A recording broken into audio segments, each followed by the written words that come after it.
since the COVID thing. Okay, so welcome everybody to this webinar on loss and the love that never dies.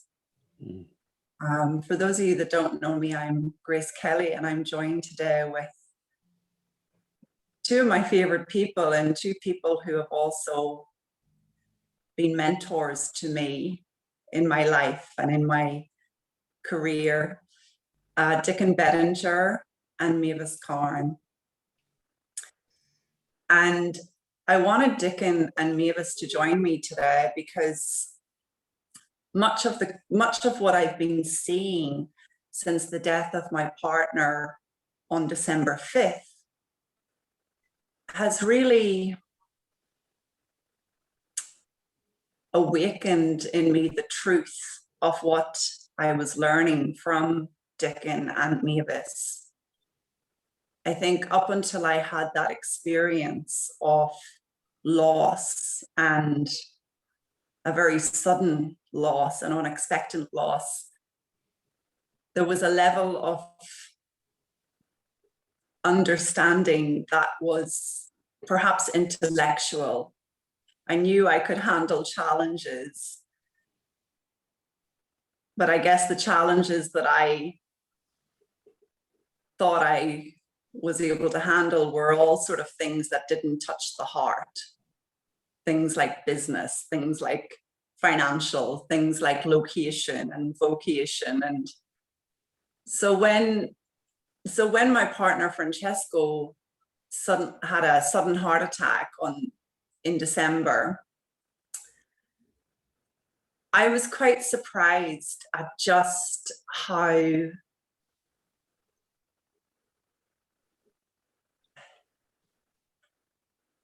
true it is that love is all around, and that love is what we need most and what is available in a relationship, regardless of the human drama that goes on.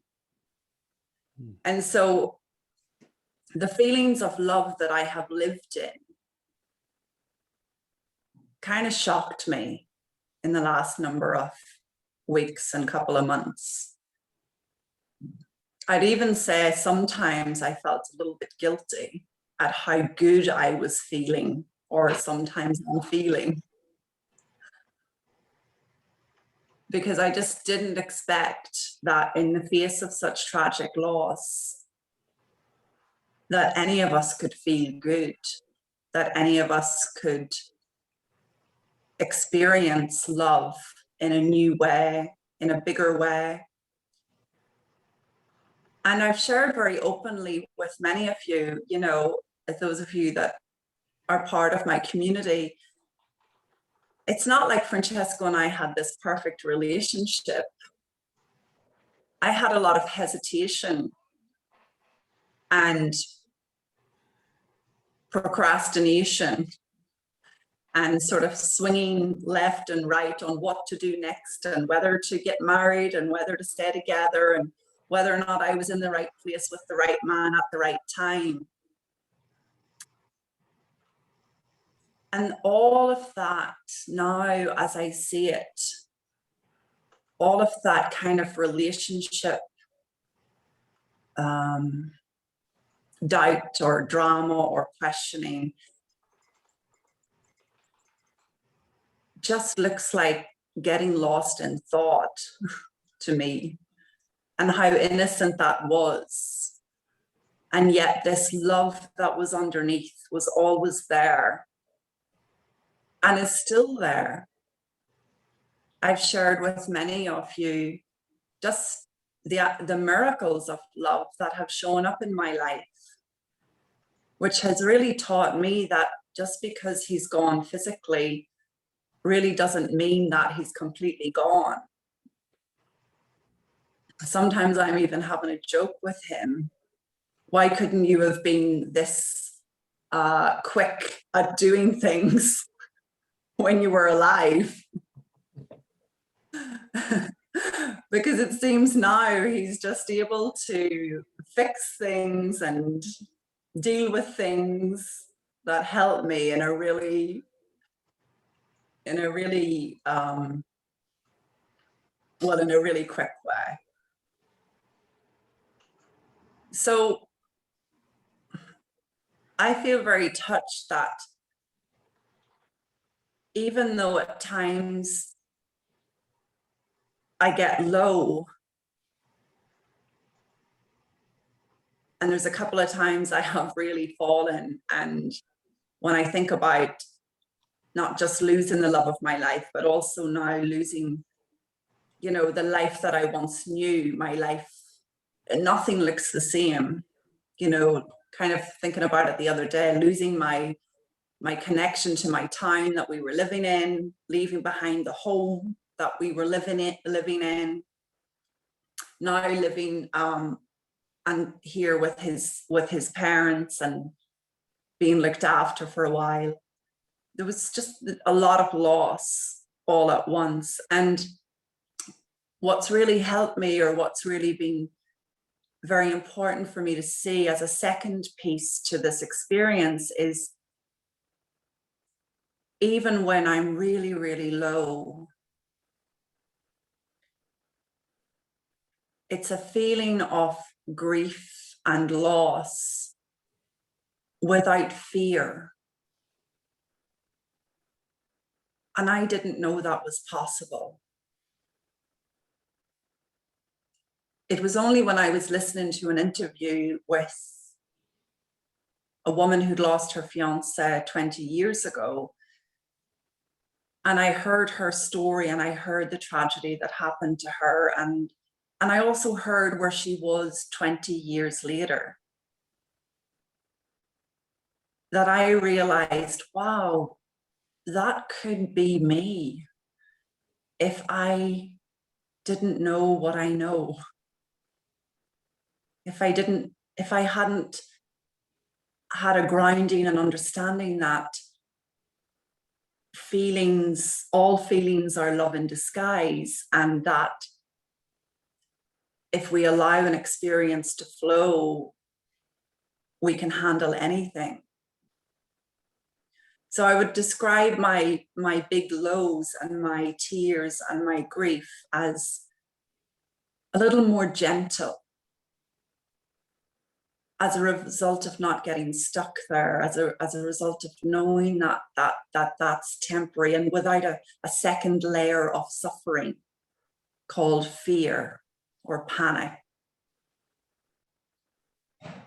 And those two things have just been very big for me in the wake of all of this. The fact that so much love has been felt and experienced, and the fact there's a presence of love from Francesco continuing to touch my life, coupled with being able to go through this terrible loss without that second layer of suffering called fear, without it getting locked in and stuck. And I thought that this would be important for people to realize or to hear. Maybe you're someone who's experiencing loss, a loss of any kind, and perhaps it's taking you down, and life is looking pretty bad right now. And so I wanted to just share that with you, and I wanted to bring my great friends Dicken and Mavis to the conversation too, because they have so much to share, and they've also helped me see deeply as well.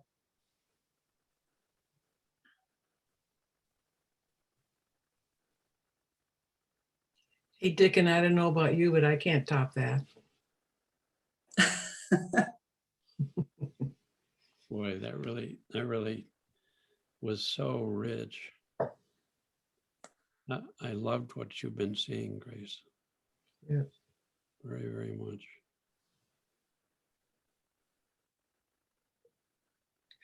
I want to thank you, Grace, for not keeping all of that to yourself, to share it with so many people. It's very courageous of you.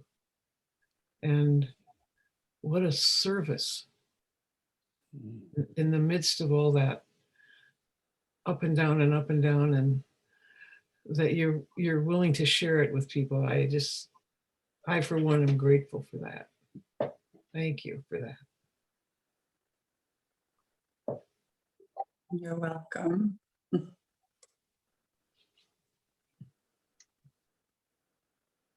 For those of you who don't have a clue who I am,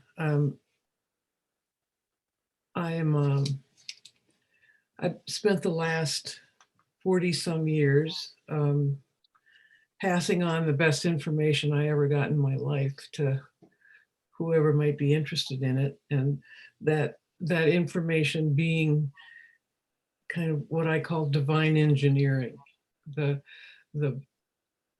amazing way that we are constructed. First of all, the truth that all human experience originates with each human's thinking, that we are creating the experience we're having, no matter what the circumstance, no matter what the situation, no matter our age or geographical location or whatever's going on outside of us. The experience we're having comes from the meaning we're making of it, the thinking we're doing about it. And I don't know about anybody else, but that was a huge, huge game changer for me, a huge relief to me to find out that all the time that I'd been spending trying to get the outside to behave itself so I could feel better was a total waste of time. And that all I needed to do is understand the source of the experience I was having, which was me making up stuff. I didn't know that. I don't consider myself to be a genius, but I don't consider myself to be stupid either. But I can't believe I spent 40 years not knowing that. It seems so obvious now. I don't know how I missed it, but I did. But okay, so what? That's a lot of stories I could tell you about when I didn't know what I know now. But so I've been spending my time passing that on. My first experience with a great loss was that my first child died. He only managed a week on the planet, but I can tell you that if I'd have known then what I know now, it still would have been hard. It still would have been hard. But there's one particular thing I didn't know then, and that is that I thought it was going to last forever. I thought that pain would never, ever go away. It would have been really helpful to know that eventually it would, that I would never forget it, but that I would see the difference between re-experiencing it versus retelling it.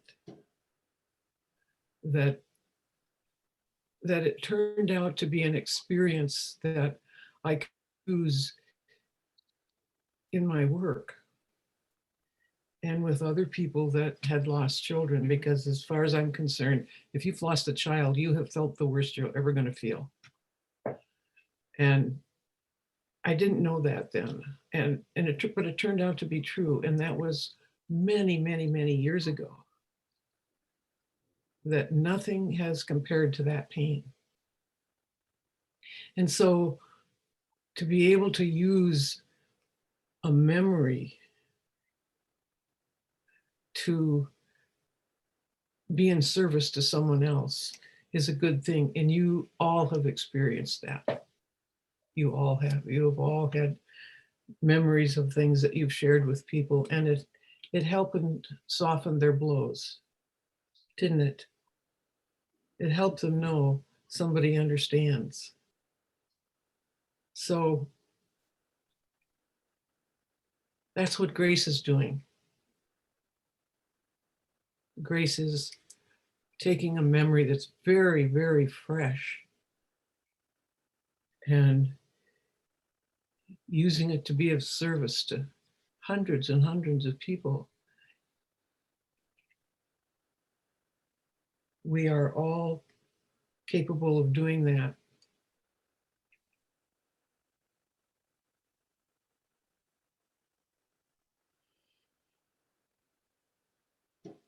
We are amazing creatures. We have been given everything we need, everything we'll ever need. And the biggest problem any of us are going to have is if we don't know that.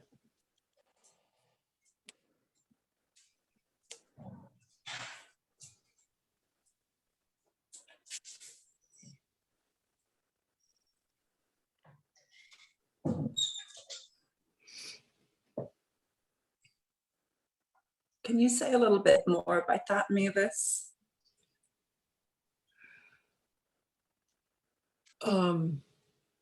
Well, we probably want to talk today a little bit about not just the powerful loss of a loved one. That's a big, hard experience. But as Grace says, it's also amazing that it's full of love, growth, and appreciation and gratitude. We are, no matter what country you're from, we are in the middle of a pandemic, and there's what appears to be loss all over the place, not just the loss of lives, but loss of jobs, loss of freedom, loss of familiarity, loss of being able to hug people, loss of gathering with people, loss of money, loss of, the list is endless. One of the things that I've discovered about myself, when you're alone a lot, and you're the only person you're interacting with, you learn a lot about yourself. I catch myself at habits I didn't even know I had. Like that I had created some kind of false needs.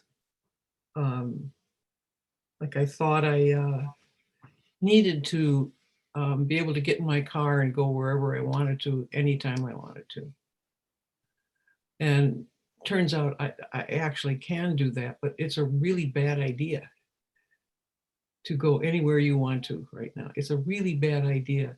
And imagine my surprise to find out that I didn't actually need to do that. I just thought I did. And once I realized that I had just created a false need, I saw them all over the place. That, and the more you see that you're tightening up because you're frustrated, because you want to do this and you want to do that, and you think you need to do this and need to do that, and you check in with yourself about that and go, really? Is that an actual need? Like food and shelter and water?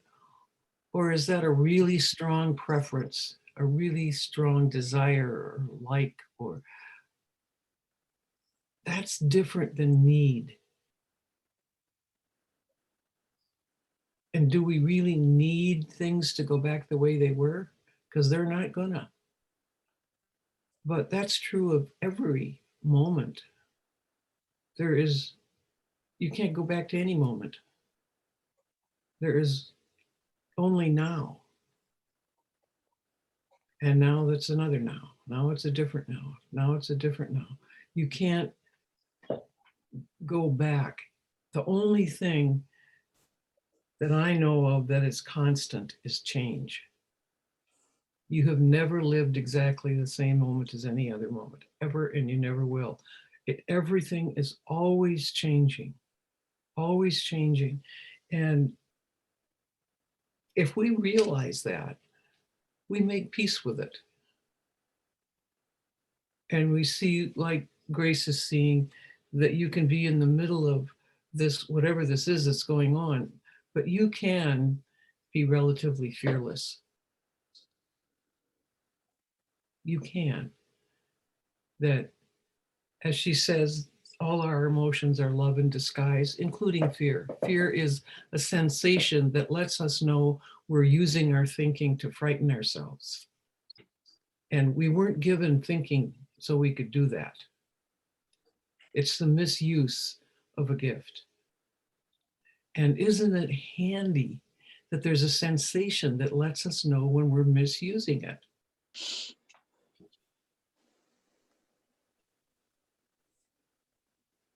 That's amazing. That we have a sensation that lets us know the quality of every thought we're thinking. A physical sensation. You cannot sneak a thought by your body. You experience all the thinking that you're doing physically. And that's amazing. That's talk about help from the universe.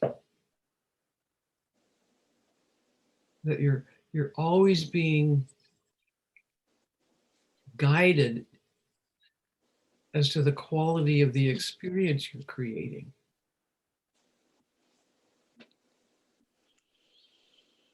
So this pandemic is not in charge of our state of mind. It is not.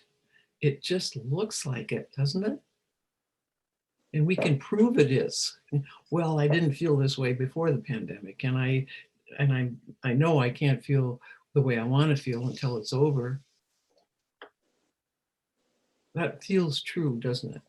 Feels logical, feels true. It's not, though. It's not.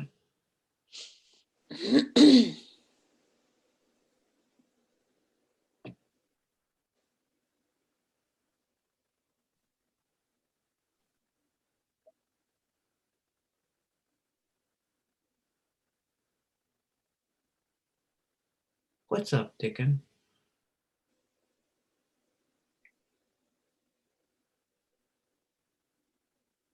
I was really struck right from the get-go with Grace talking. And I appreciate you expanding the conversation, Mavis, to loss is a natural part of life. There's no way we can go through life and not experience disappointment that things we thought were going to be weren't. And so it's really a big topic. But you're saying, it's the hardest thing when people begin to learn that they live in a thought-created world, that we're spiritual beings, that we're connected to a deeper love and source of well-being. It's hard not to think about that. And if you think about it, it just stays in your head and it stays intellectual. And we've all had that. And there's so much potential for grace and loss that Grace says, I had this huge loss and it woke me up to the truth of what I had been intellectually trying to grasp. There's something about when our thinking that we hold on to is creating so much pain that we can't afford any longer to hold on to that thinking, so we let it go. And then we discover what Sid Banks was talking about. We discover what the mystics through the centuries have been talking about, is that when there's any kind of, as Mavis, I loved how you said it, when there's any kind of tightening up, that's one way of defining ego. It's one way of defining getting stuck in our intellect. And it's an invitation to surrender, to fall open to life, to stop trying to hold or control this moment, to stop resisting what we're experiencing. And to consciously experience having painful memories and thoughts and experiences flow through without resistance. What Sid Banks talked about is pure consciousness, awareness free of the contamination of any human idea, thought, belief, concept. In very simple ways, it's living fully in the present, and often in the face of very difficult circumstance, people do get really present, and then every thought and feeling is free to flow through. And when it's flowing, there's a feeling of aliveness and connection. And Grace, like you, going through or being with family or friends who are dying also ended up being sacred, absolutely sacred moments, because once you start catching on that holding thought keeps it in place, and the tension and stress, and then suddenly sadness is not a flow that's actually bittersweet, beautiful. It becomes painful. Ordinary feelings start becoming painful. That, as Grace said, that extra layer of thinking we add on to. You can see most adults when they feel the tightening up, the tension, stress, or upset, you see them think even harder about life. And the more we begin to understand the nature of this, when we feel tensing up, tightness, upset, stress, it's an invitation to step before the content of our thinking, to step into this moment fully, to be fully present in this moment. The metaphor that's been used for centuries that has helped me enormously when I go through painful experience is pure consciousness, often depicted metaphorically as the sky, wide open, infinite, spacious, awake, allowing anything that wants to fly through it can, no resistance. That's our natural state. We're born into that consciousness, presence, not using our intellect then, just present. And the great discovery that I've had about this, especially going through losses, is the present moment is always the doorway to well-being. It's the doorway to an awakened heart. So I'm with my father-in-law as he's dying, and we had enough lead notice, even though they were on the opposite side of the country.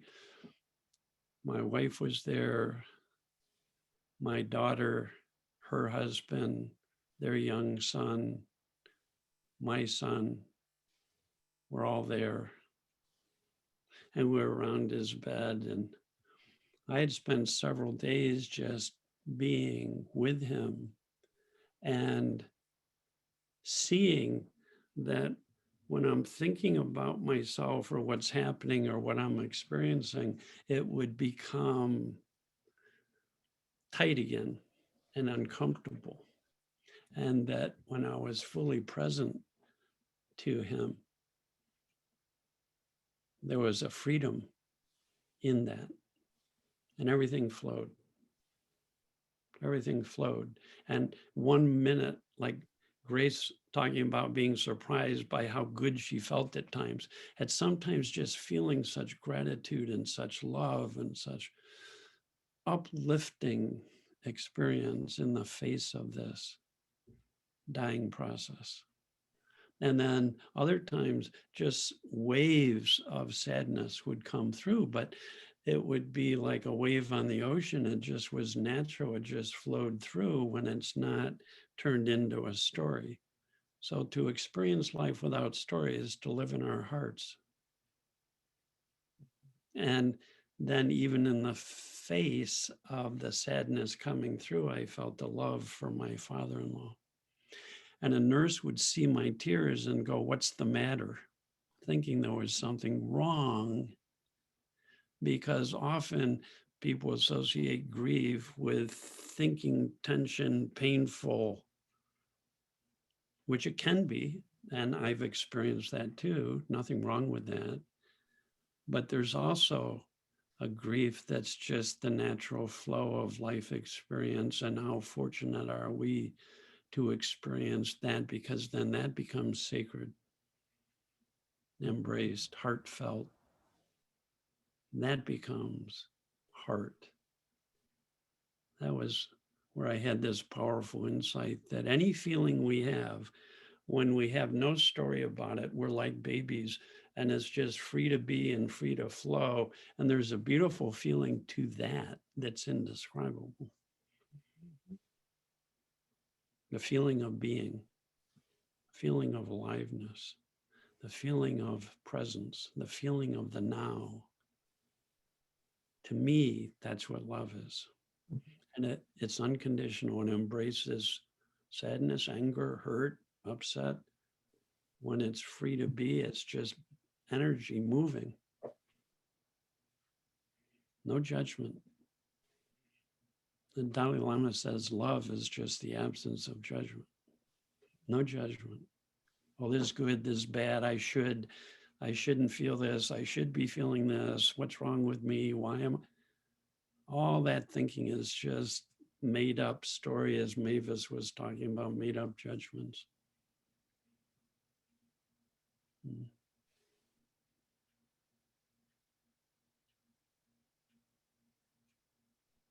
In truth, we're spiritual energy, in truth.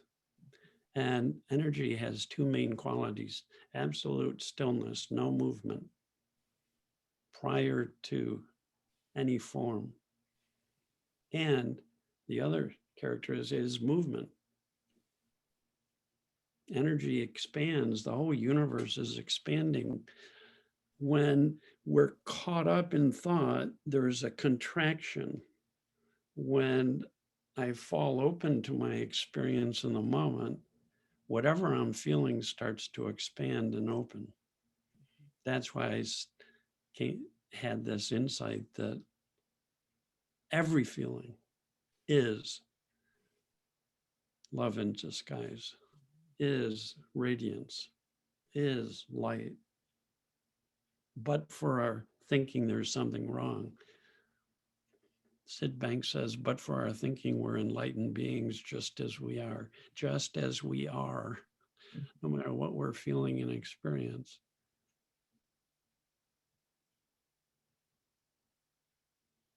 So loss can become an opportunity for us to discover what all the fuss has been about through the ages, the wisdom teaching, that we either hold, fight, resist, judge, argue with, dislike, label, or we let be, let go, let be, whatever is. Sid used to say that seeing life as it is rather than as it isn't. Mavis talked about all the expectations we can have, all the made up needs, made up wants, made up shoulds, made up have tos, and then they're just thoughts. And to wake up, we wake back up to the heart, not the physical heart, but the heart of life, the heart of the universe, the flow of life, the lifeblood, the spiritual nature of life, whatever you want to call it. To experience that for yourself is beautiful. To experientially realize the principles is the only way they make sense. So Sid would say, in order to experientially realize the principles, you must go beyond all concepts into the now and rest there. And then see what you see what happens. And that's why I loved hearing Grace share her story of that we really do work this way, where stillness and movement, and when we leave it alone, as Mavis says, there's an intelligent design that is unbelievably mind-blowing, that knows how to deal with anything that comes our way. It's built into us, built into life, built into the heart of life.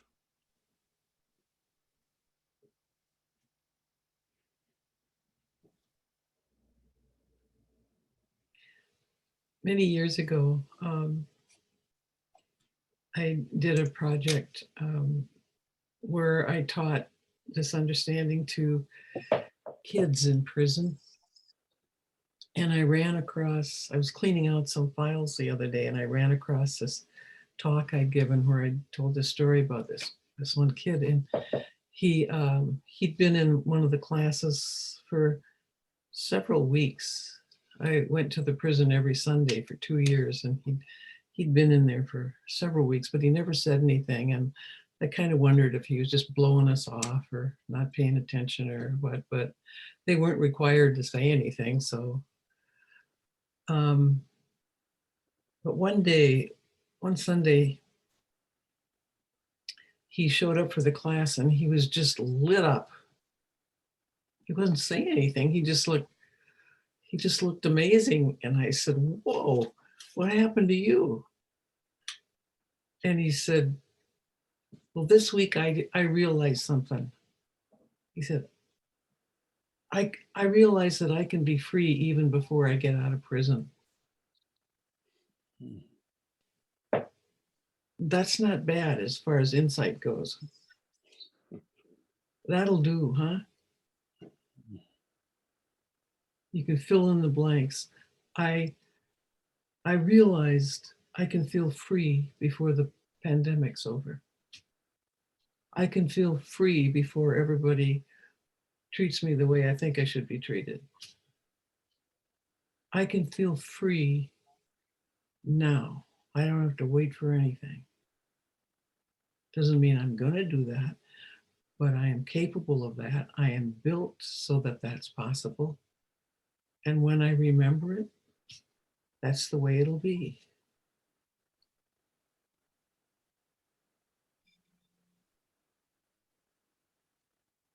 It's not rocket science. It's not airy fairy. It's not too good to be true. It's just, we are just divinely engineered. And we get so, I've said this, I don't know how many times, sometimes I get tired of hearing myself talk, but it's like, we get so enamored of electronics, you know, all the things your phone can do and your computer can do. And I have this car that's really technically smarter than I am. It's like, but we don't, compared to those things, we are absolutely way beyond them.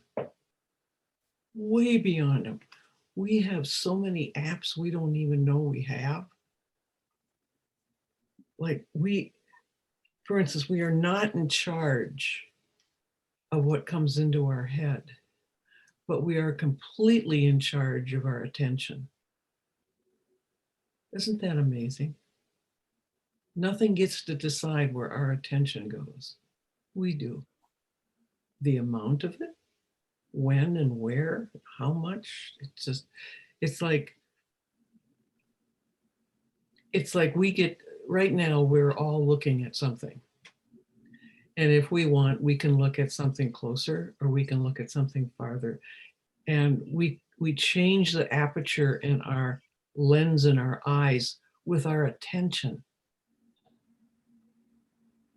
Is that an app or what? We don't have to stop and try to find the little knob and change it like a camera. We just, attention changes it. We give attention to a fear. We give enough of it, it turns to terror. We give attention to worry. We give attention to this. We give attention to that. And it becomes bigger or smaller depending on the amount of attention we give it. But guess who's running the show?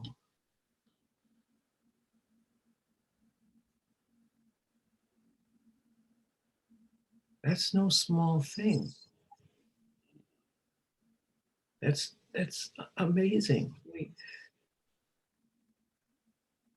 We spend so much time kind of describing ourselves in terms of, I don't know, what we do for a living or who we're related to or what we've grown up thinking we are. We're a type A or we're shy or we're this or that. Those are all thoughts that has nothing to do with us. We are pure potential, pure intelligent energy that is capable of creating our own moment-to-moment experience of life, either from habit, good or bad, or from that deep, loving presence that we're made of.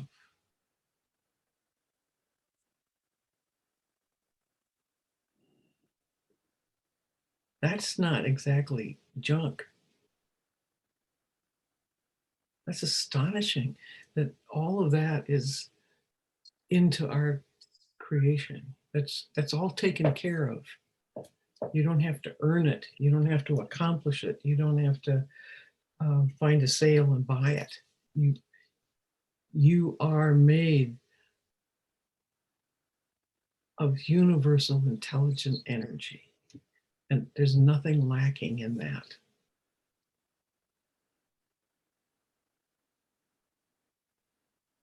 I like to see that the truth of that in little everyday things. Like we can call to mind something. We can rerun a movie and then we can put it back in the shelf.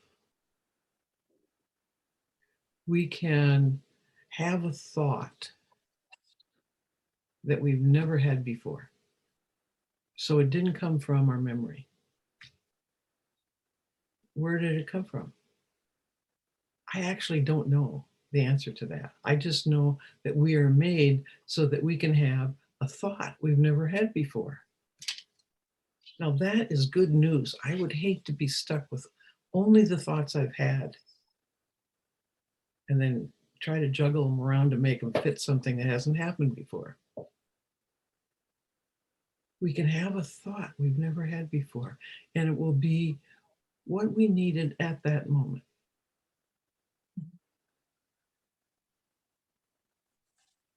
I've really been seeing the truth of that too, Mavis. Just what you're sharing, just experientially, the truth of our spiritual nature and that presence. not just with having insight in relation to thought that I've never had before. I mean, Sunday was particularly low for me, and the thought that came in was, oh, you know, these really awful feelings are just guiding you back home, Grace. And that was just like a relief, a feeling of relief came over me. But even just examples of, you know, that divine engineering at work, as you call it, that divine engineering at work around me. Sometimes I think it's a bit wacko with what I share with people, but it's the truth of what you've been saying just now. It's like Francesco's ability to be in this new form, in this different form, and yet still be able to have a deep connection. In fact, have a very rich connection in the formless, and see the manifestations of things happening quite quickly. I mean, I've so many examples, but I just wanted to share that, in the sense of that was another thing I was kind of getting intellectually, Mavis, before I actually saw the truth of it. Mm-hmm.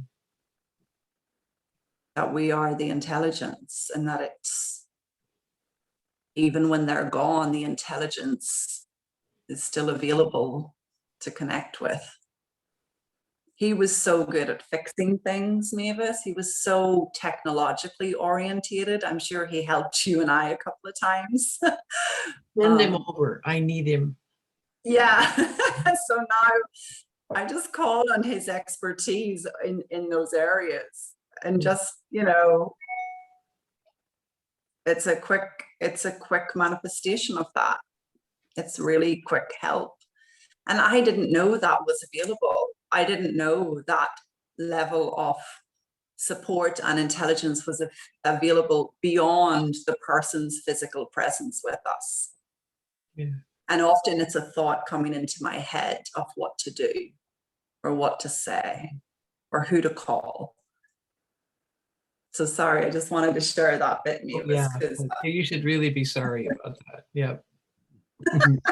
that bit speaks to me. Like the Dalai Lama says,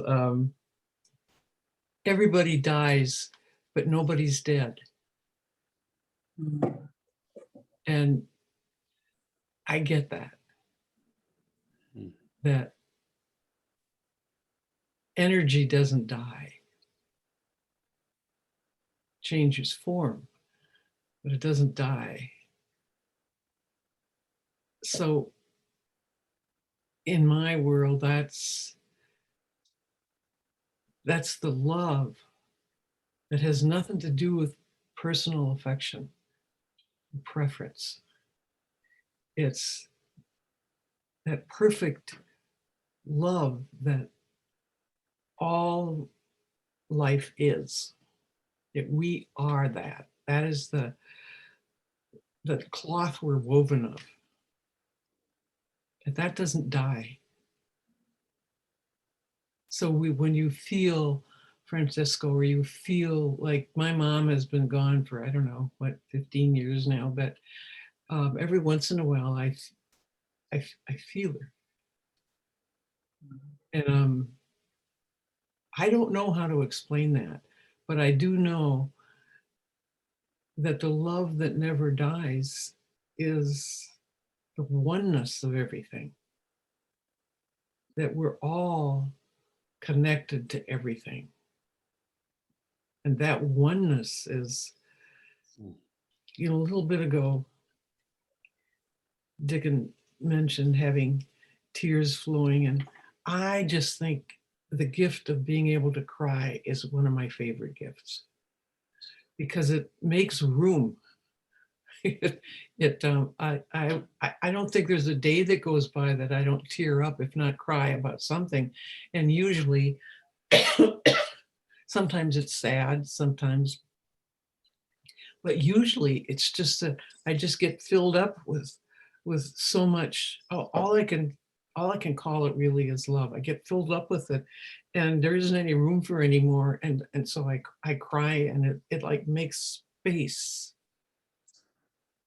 And the same thing can happen when you notice the tightness. You notice that, and you let go. You make space for the next right step. It just takes attention, and you let go, and there's room.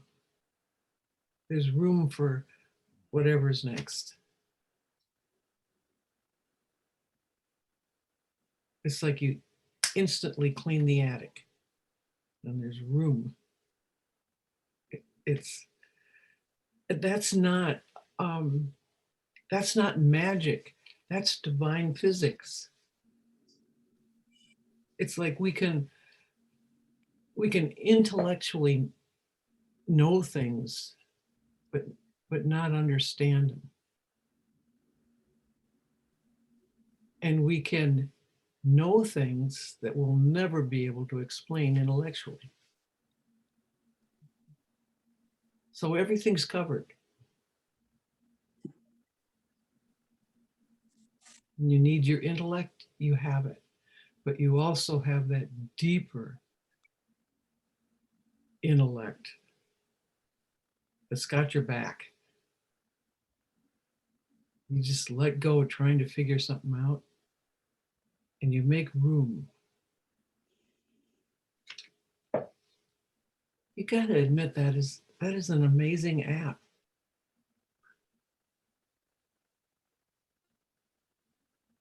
Don't you think?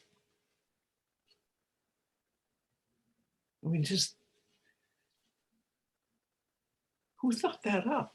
That's just amazing. And when I run out of enthusiasm for that, I'm going to quit my job. So far, it hasn't happened. I'm 81. We'll see what 82 brings. But I don't think I'm easily awed, but I am awed by the divine engineering of us and how resilient we are.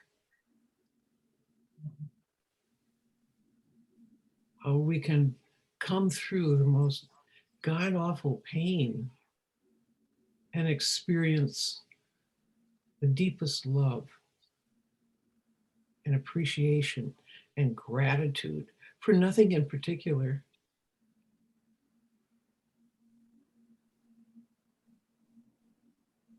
Just that of the moment. And I regularly forget that, just in case that you were wondering. But not for long.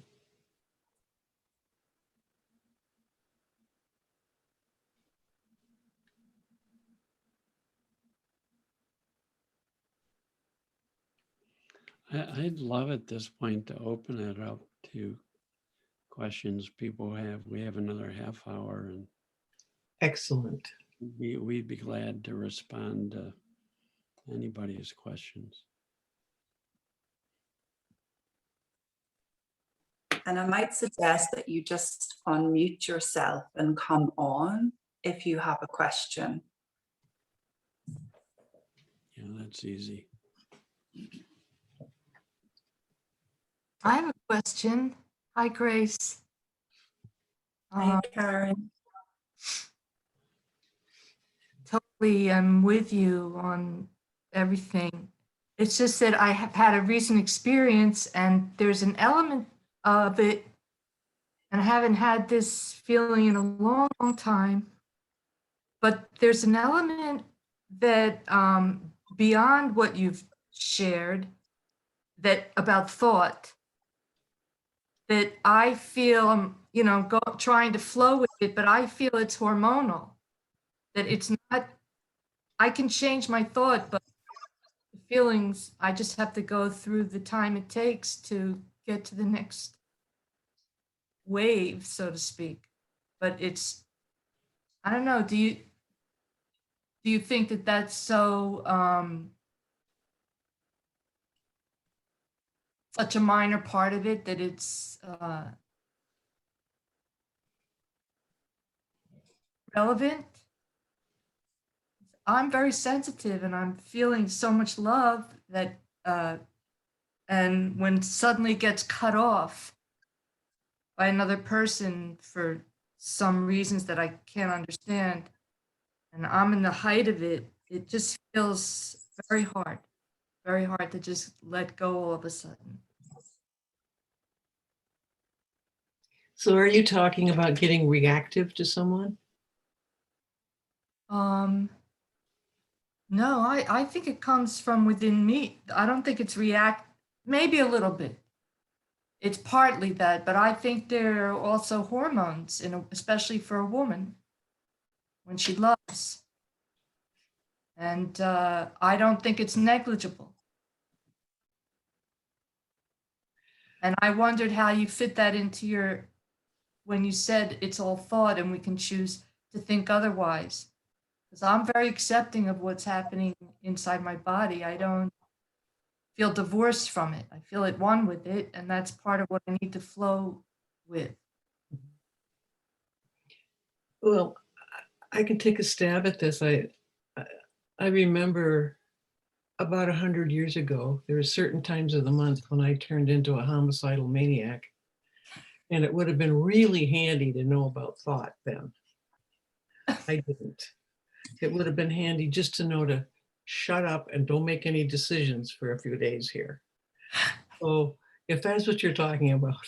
I guess it's a matter of balance. Yeah. I think we can just, I would just kind of suggest to you that even if you don't quite buy it, or even if you don't believe it at all, that you entertain the idea that every experience you have involves thought. And that it doesn't mean you have to try to think of something else. You just do, like Dicken was talking about, you let it flow through you. You don't make any meaning out of it. You don't try to figure it out. You just let it flow through you and experience it without judgment. You're not doing something wrong. It's all okay.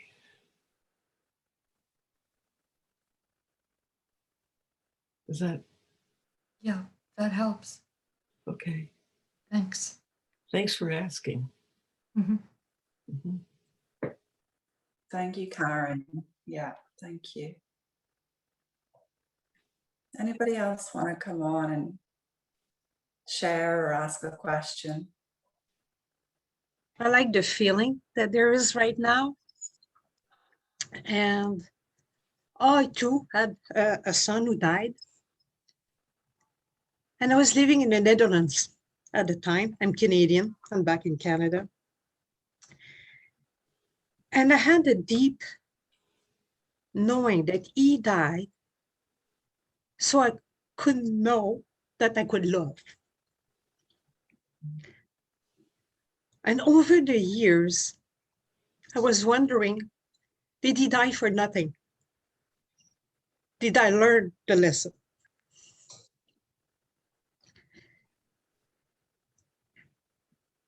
And hearing you speak today, I think I got it. So, thank you. Mm. Blessings to you. Yeah. Thank you, Martine. Yeah. Yeah. I have a question. First, I just want to thank you, Grace, for your courage, like Mavis said. Because in a way, following your posts over the months have really opened me up in a big way. And it's helped me to see more as part of my loss. But one of the things I'm reflecting on as I'm listening, and I also want to say, I feel like the space is a holy space this morning. It just the beauty coming through. It is who we are as human beings. And to feel and be touched by that brings me so much hope. Mm.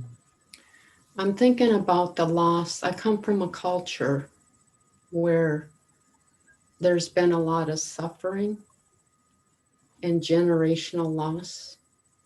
What I see in that in my culture and others, indigenous cultures, is how generationally that pain has been carried on and passed on. And we use the concept a lot of healing. We need to heal. What I'm realizing is that this deeper intelligence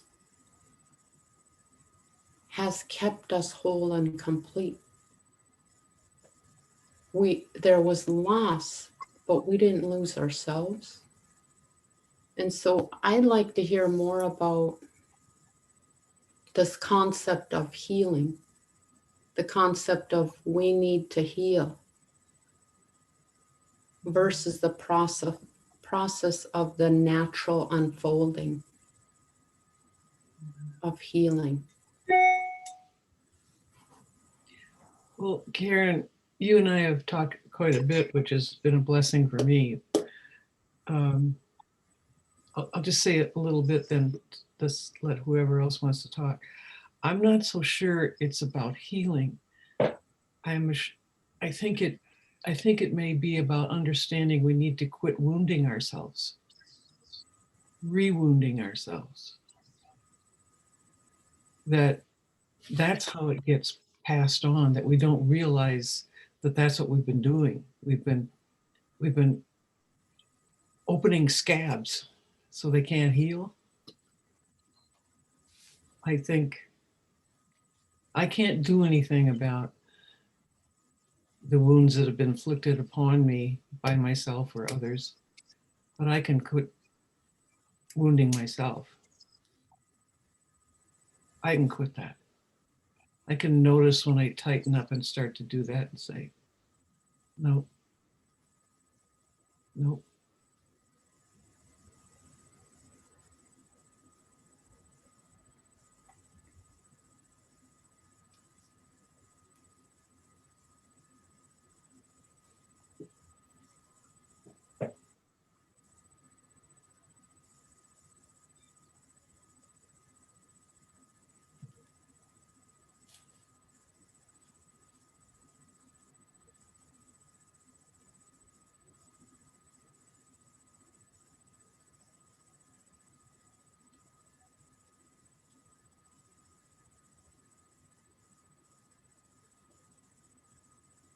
Dicken, if you have anything to share on that, I'd like to hear also from you. Because I think it's a very poignant question that Karn brings forth. Yeah. It is. I mean, I've run programs called Healing the World. And there's a lot of different ways of thinking about this. But it seems like when people have very traumatic experiences, it ends up in memory. And who knows whether memories are passed on through the fetus and generational, it's still memory on some level. It's memory. So the question becomes, what's our relationship to memory? Because I don't know anybody. I don't know a single person. I've never met a person who doesn't have extremely painful memories. Things happen. And some people have a lot of memories and some people have very few memories. But as a psychologist, that's pretty much what I've done, is work with people who come to me because they have painful memories and they get caught up in that thinking and it becomes even more painful. And then pretty soon it seems like that pain is coming from someplace other than thought. It's coming from the past. It's coming from biochemistry. It's coming from karma. It's coming from something, bad luck. And all I know is that anybody I've worked with who begins to realize that memory is just thought in the moment, and when you leave it alone, it stops being stuck in our experience and it flows.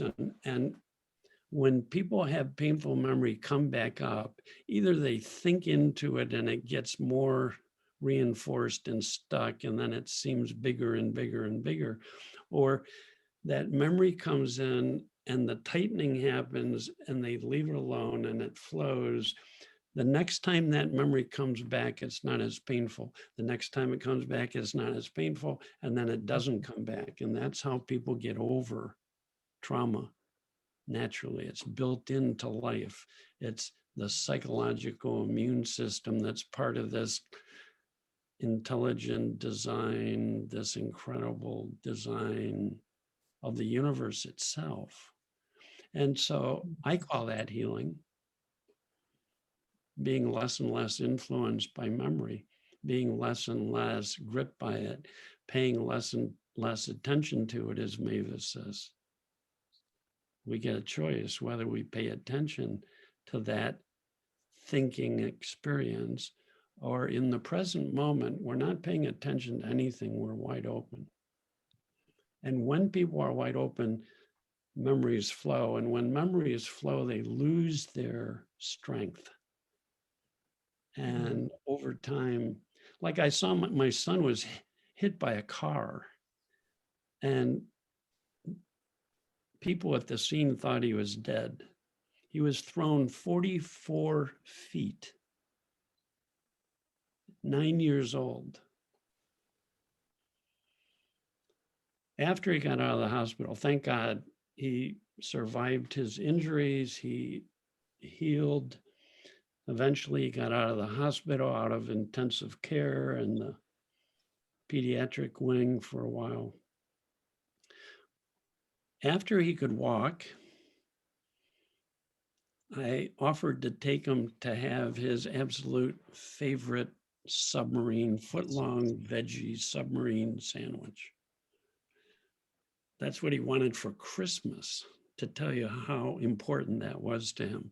And I thought this would be a great treat. His first time being able to walk into our town a few blocks and get his favorite sandwich. And we come to the road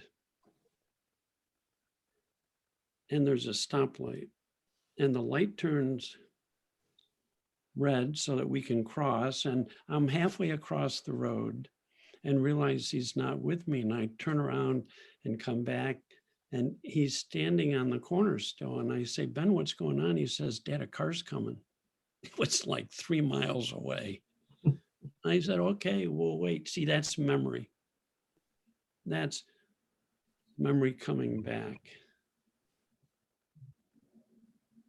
It's no different when I've worked with people who've been physically abused for years, sexually abused, suffered horrible, horrible torture. I've worked with people with torture. In this moment, it's a memory created experience.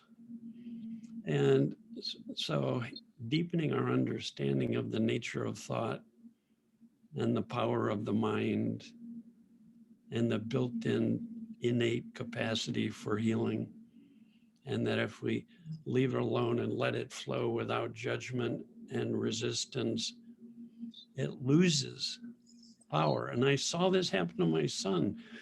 The next time the car was a mile away, and then it was, you know, he was able to cross the street sooner and sooner, and after it took about 2 weeks before he could cross the street without thinking he was going to be hit again. He's still very careful crossing the street. See, that's also a benefit of memory. But he's not. We can have painful memories without them living us, running our lives. If I ask someone who's experiencing painful experience, where do you think it comes from? I've asked so many thousands of people that, and most people haven't learned in truth that it's thought or memory. So they'll say, well, I'm feeling this because of, and they'll talk about something other than thought innocently. And as they begin to see that one thought can come in out of the blue by association and create enormous psychological energy, painful. One thought, but with understanding it's left alone rather than held on to or given attention or messed with. And then healing does happen. That's my experience. And it's an honor to see that happening.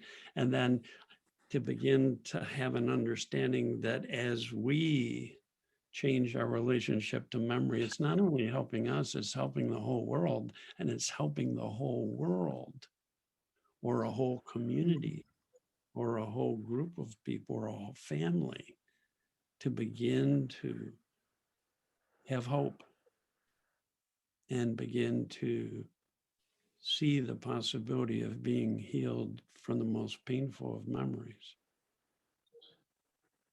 So that's. I just have to interject something here. I mean, to me, it seems overwhelmingly impossible for the human race to heal from this kind of thing when we put so much value on remembering all the painful things. Commemorations of every single painful event, every year, every month. It's just you know what I mean. Well, that's why we do these webinars. Yep. We need to have them more often. And this is spreading all around the world, that people are beginning to understand the nature of thought better. And it's making a huge difference in communities and in schools. And there are programs for kids in schools, young kids and older kids and us much older kids. Us 70 and 80-year-old kids, that there are programs that are going out that are affecting communities and schools and companies. And That's true. And if you begin to think that we're all connected to the energy of life, it's one big ecosystem. And what we know about ecosystem is that if you begin to clean up an ecosystem, it affects the whole system. And each of us can play a part in cleaning up the world's ecosystem by raising our level of consciousness, by bringing more of that unconditional well-being into the world. Amen.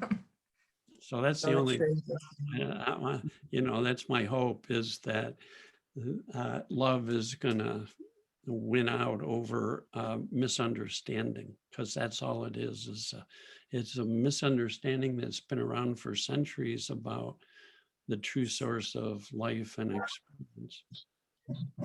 Yeah, it's good you're here, Karn. Love is the laser beam, and misunderstanding is an ice cube, and I put my money on the laser beam. Me too. Thank you, Dicken. And I just want to share a little bit there with Karen, who'd asked the question, just as Dicken was sharing, Karen, it had been my experience too that the more I was leaning into the memory of the way I found Francesco when I came back to the house that day, the more I was leaning into the memory of that, the more my heart was kind of jumping, and I was noticing the pain of that. And an insight that had come to me as I was noticing that was, this isn't helpful to keep thinking about this. And some people might think, well, that's too simple. But I literally stopped leaning into the memory of finding him in that way and started leaning into the memory of how he is and how he was in life. So what Dicken just shared spoke to me deeply, because that was an experiential change to Dicken, you know. I think you described it as being able to heal trauma quickly. So Karn, I hope that's been helpful as an answer for you from each of us. And I can see there's some hands going up. Is it Renee? Would you like to come on, Renee? Hello, you lovely human beings. Hello. Such an honor to listen to you today. Thank you so much. I have a question because it breaks my heart when I see my mom, who has chronic pain all the time. She's got an autoimmune disease, and I see her deteriorating. So I'm preparing myself for her loss, for the loss of her. How can I share this understanding with her? Like, I feel hypocritical trying to tell her, you know, it's just your thoughts, be grateful for what you have. When I'm trying to share this understanding with her so that she can still live, but not be consumed with thoughts of pain.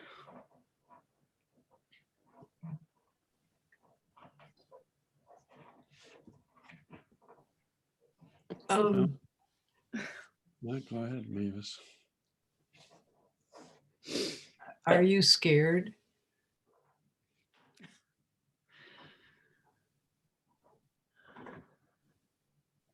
I feel like I've always just tried to do whatever I can to not see my mom go through pain. So try to keep everything happy all the time. Am I scared? I'm pretty okay because I believe that life continues. It just hurts me to see her in pain and not understanding. Sure. I guess I have to be the example, right? Well, everything you're feeling is completely understandable as far as I'm concerned. It's hard to see someone you love suffering. Mhm. Does she want some help with that? Yeah, I almost invited her to come on here today, but I figured it would be too much trouble to teach her how to use Zoom. So will the recording be saved? Oh God, I don't want her to see me crying like this. Grace, this It recording. will. Yeah, it will, Renee. We'll get you the recording. I think that's a great thing to do for her, to show her all these people who are just like her. But in the meantime, my guess is that you do a lot for her, that you clearly just love her. Mhm. And showing up with anybody from love, I don't know if there's anything better you can do for them. If there is, I'd sure like to hear about it. But just listening to her, Yeah.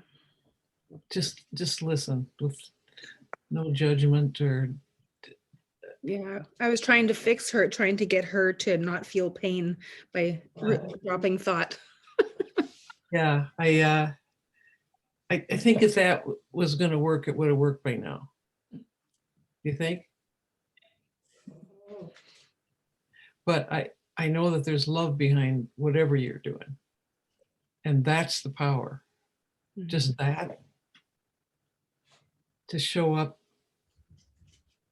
with that is, you know, a lot of people don't have that. That's very comforting. Yeah. And you look like you have a lot of love to spare. That's great. Thank you. You're welcome. And Thank you, Renee. Thank you.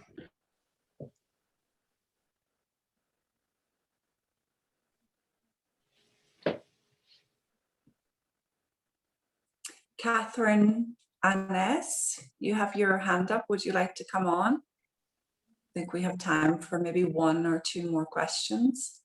Oh, thank you, Grace. Thank you, everyone. It's really been beautiful. I just love what you've been sharing, Grace. And this is I had my own insight around losing my sister and my father many years ago, but it came through losing my cat, of all things, that I'd had for 16 years. And she died in my arms. And I find that the animals that I love are so full of teachings in so many ways. And I came down the day after she died, and everywhere where she used to be, I looked and she was gone. And this grief would come over me. She wasn't in the places that I was used to seeing her in my home. And my partner and I went out that day I live in Canada. We went out to get firewood, and we went out into the woods, and the natural world is very healing for me. And I was struck by the beauty all around me. In the moment, it came flooding in. And in my mind, I would drag myself away from the moment and think about the fact that my cat had just died. And the reason I'm sharing this is that it was this experience, I had such a deep insight into what I did with my own mind and how I took myself away from the beauty that life was always offering me, even in the midst of all of this coming and going of physical form. That life was right there in the moment, offering me unspeakable beauty. But I could use my thinking and take myself away from it to what wasn't there anymore. So that didn't mean that I don't have any, like, the grief is beautiful. Like, it's just another expression of love for me. So when it's flowing through, it's just love flowing through me. But I saw so deeply what Sid meant when he said, suffering comes from looking at what isn't instead of what is. And I also saw that when I wanted that physical form here, I was depriving myself of the connection we still had in a different way. mm-hmm. So when I needed that physical form with me, I was obscuring my own awareness of the connection that we still had. It was still available, but it was in a different form. It was that spiritual energy. So that experience with my cat just opened me up to the presence of my dad in my life, who's been gone for 20 years, and the presence of my sister, who's been gone for many years also. So anyway, I just have really been revisiting that, Grace, through your sharing. So thank you so much again, because it's really enriched my own experience of what's still here for us, even through the loss. So thank you. That is beautiful, Catherine. Thank you for sharing. And you know, what comes to me as you were sharing that was, oh, wow, loss is a doorway to love. Yes, yes, yeah. Yeah, beautiful, exactly. Yeah. Thank you so much. I wanted to say something about compassion and loss. Because I know, even with everything I know, I still suffer because at times I get caught up in my thinking and think it's true. That's Mhm. what Sid Banks would say is the only form of psychological suffering. We get caught up in thinking and think it's true. Yeah. When I'm fully present, I'm not caught up in my thinking. I'm not paying attention. I'm not making meaning. I'm just present to life as it is.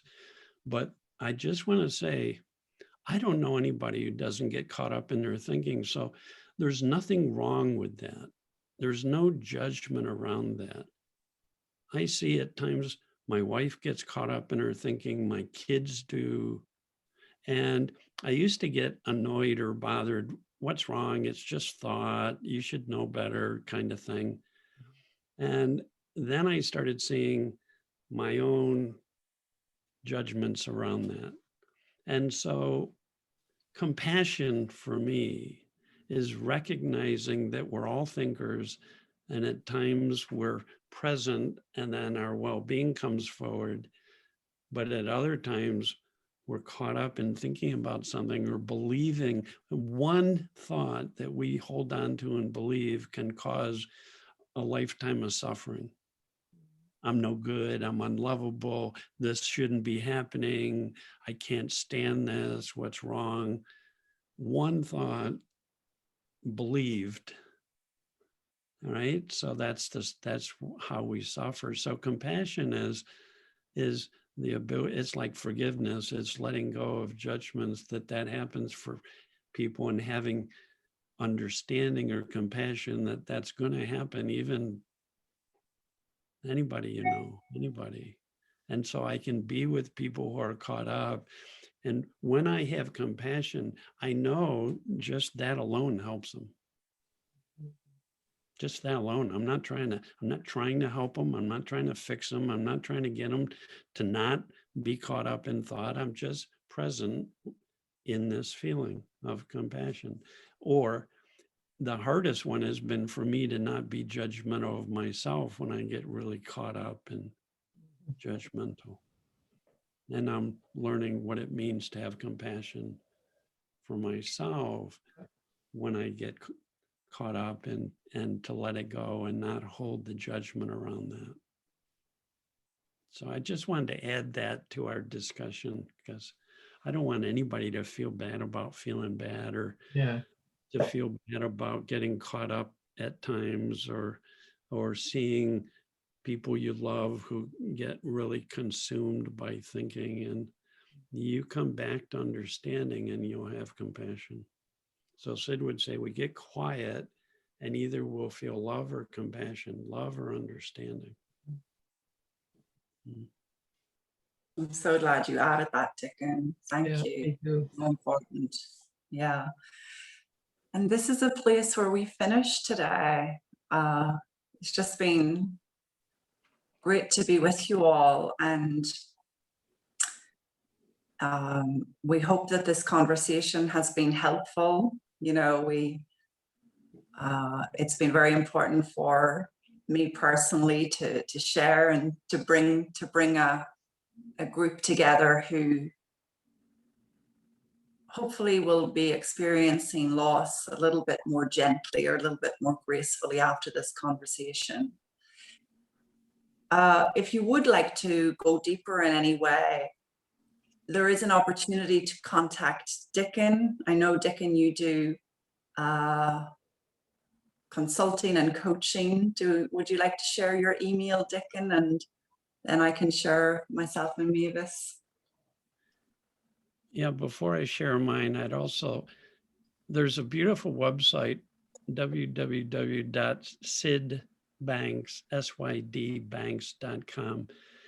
And often with people clients that I'm working with who are going through grieving, I recommend that they just once a day listen to Sid talking about this. And it's extremely powerful to have someone point with that kind of simplicity and clarity. That's what I do. If you wanted to contact me, dicken.bettinger@gmail.com. Lovely. Thank you. And Mavis and I run a monthly group. If you are interested in any information on that, Conversations with Mavis and Grace every month. And the theme of loss and a love that never dies continues to emerge in our conversations. You can contact me on gracefulcoaching@gmail.com if you'd like more info. In the meantime, just lovely to be here. Mavis, do you have any final words you'd like to share before we close? Mostly, I think that it's really helpful to know that as you get more and more peaceful, every interaction you have moves to higher ground, because you're 50% of every interaction you have. So you don't want to think you don't make a difference by taking care of yourself first. It's essential selfishness. Okay. Beautiful. Thanks, Mavis. You're welcome. Lovely, everybody. The recording will be posted, and I look forward to being with you all again soon. Thank you. Bye for now. Thanks, Grace. Bye, everybody. Thanks, Bye. Grace. Great being with you. Thanks, everybody. Yeah.